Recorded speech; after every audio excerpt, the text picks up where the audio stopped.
नमस्कार मित्रांनो, आपल्या सर्वांचे मनपूर्वक स्वागत आहे भक्तिरंग सागर या चॅनलवर.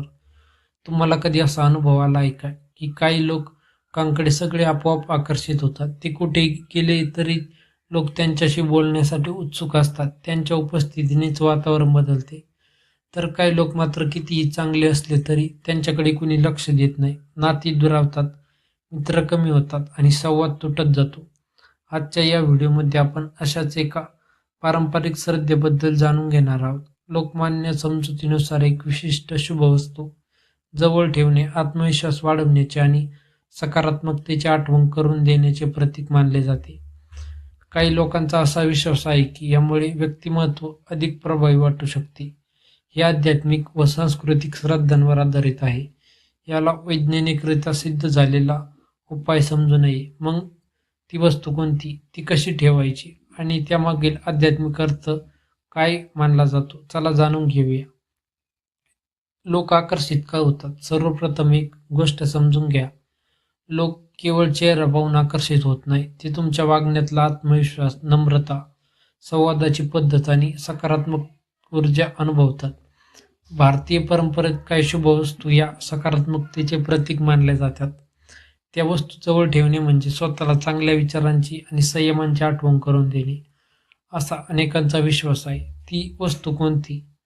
अनेक आध्यात्मिक परंपरांमध्ये चंदनाचा छोटा तुकडा किंवा चंदनाची माळ शुभ मानले जाते. चंदनाचा सुगंध शांतता, प्रसन्नता आणि सात्विकतेचे प्रतीक मानले जाते. काही लोक पूजा करताना चंदनाची छोटी माळ किंवा तुकडा खिशात किंवा पिशवीत ठेवतात. त्यांच्या श्रद्धेनुसार ही वस्तू त्यांना शांत, संयमी आणि आत्मविश्वासपूर्ण राहण्याची आठवण करून देते.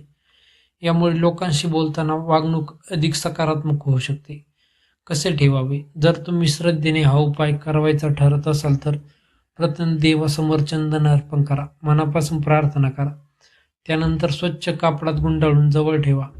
रोज चांगले विचार, नम्र वाणी आणि संयम यांचा सराव करा.